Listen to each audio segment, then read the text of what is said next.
So recently on the show, I did a segment breaking down how many high impact players you find in a recruiting class of 20 to 29 kids for Oregon over the last couple of seasons. The answer is anywhere from 4 to 8.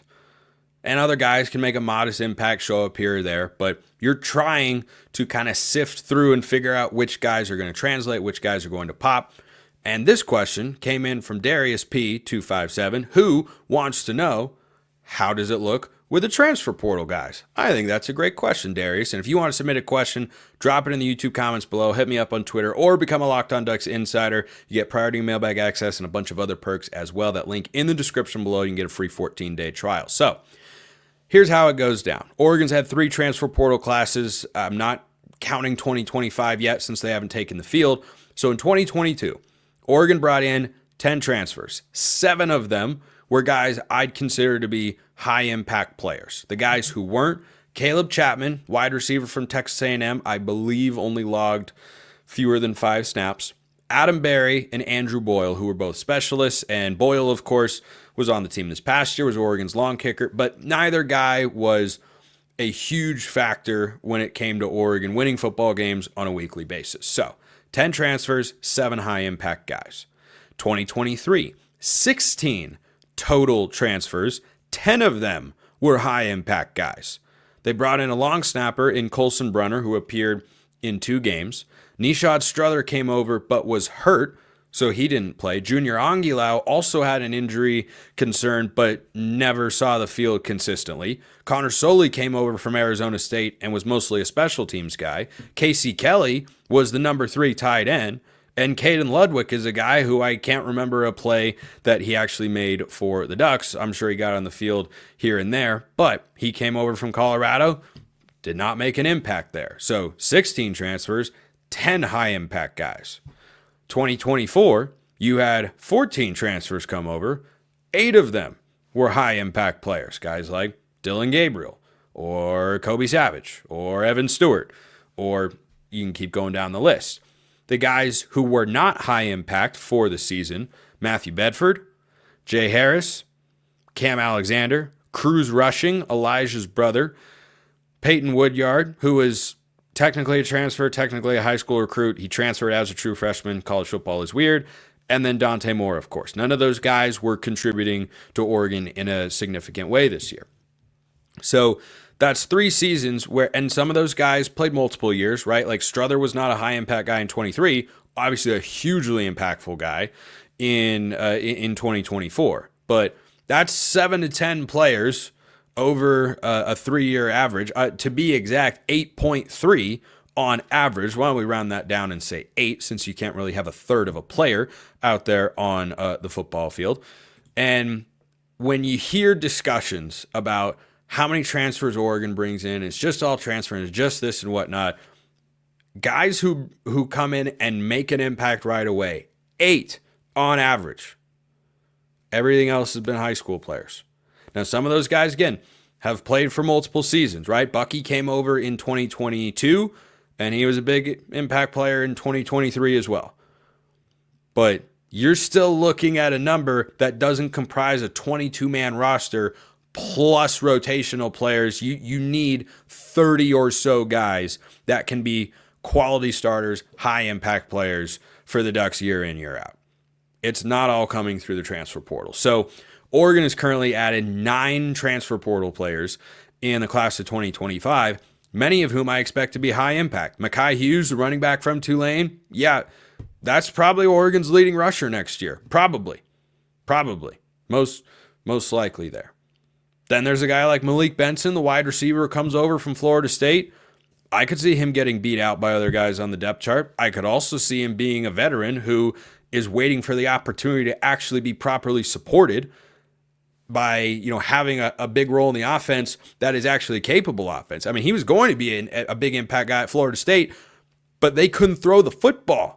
Their offense was completely and totally inept. They fired their offensive coordinator. They fired another offensive assistant, and they're moving on from DJU at quarterback, who's going to the NFL draft, and I'll just leave that statement for whatever it is. So I don't think that everyone is necessarily going to be an immediate high impact sort of guy. I mean, Alex Harkey's coming over from Texas State.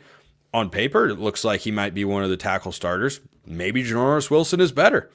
A guy who they've recruited and developed over the last couple of years, which I hear on Twitter, Oregon can't do. Yeah, it's always been a ridiculous notion. So that's how the transfer portal players break down. 7 high-impact guys in 22, 10 in 23, 8 in 24. They've currently brought in 9. There's not going to be a 100% hit rate on guys transferring and then immediately being huge parts of the Oregon football team in that particular season. Most will. You're over 50% in each one of those years, 10 out of 16, 7 out of 10, 8 out of 14, but you're never close to 100%. So we'll see how such things play out. This question came from Moody Man. Question for the pod. Some context, though. I think the next year or two is when we really start to see Oregon's recruiting in the last few cycles pay off. For my question, I think the playing as a true freshman is always tough. Yes, playing as a true freshman is tough. But who do you think is the true freshman from the last recruiting class that has the best chance to play on both sides of the ball next year? Besides DeCorian Moore, he's a beast. Well, I mean, okay. My guesses are on offense, Vander Plug because of the depth. My sleeper pick, Jordan Davison. And on defense, it's got to be Offord or Finney. Thanks, Spence. So, I mean, you took what is looking more and more like the top answer. But DeCorian Moore, that is. I don't know how he's not playing a role for the Ducks next year. I really don't. I think he comes in and just replaces Tez Johnson right away. The catch he made, if you didn't see the catch he made, just go YouTube it or look it up on Twitter. It is literally an Odell Beckham Jr. Sunday Night Football level catch. It is one of the craziest things. His yards after catch, like he's not like everybody else. He really is not. Oregon has had some crazy talented wide receiver recruits over the last couple of cycles. None of them are like him. None of them. Not even Jerion Dickey. None of them are like this guy. He is the number one receiver in the class for a reason. He's an absolute monster out there. So offensively, if I can't choose him, I actually would have gone. I would have gone with Vander Plug as well, because tight end has been the position that's the easiest to play as a true freshman for whatever reason. Sadiq did, Terrence Ferguson did, Maliki Matavau did. It's a spot where you can come in and play right away. And with the injury and ongoing recovery of Roger Saliapaga, I don't know who Oregon's number 3 tight end is at the moment next year. They bring in Jamari Johnson from Louisville to back up Kenyon Sadiq, but this is a team that plays as much 13 personnel as anybody in the country, 1 back and 3 tight ends. So, I like your picks there. Defensively, though, man, it is tough. Even for guys as talented as Trey McNutt or Naeem Offord or Dorian Brew, any of these guys that are really highly rated defensive backs, or a guy like Brandon Finney as well. I would say the safety position is the one that is the most likely to see a true freshman there. Whether Offord makes the switch or McNutt is ready to go, those would be the guys where I would lean towards. But I think I want to go back to the first part of your question where you say, I think the last couple of recruiting classes will really, start to show up.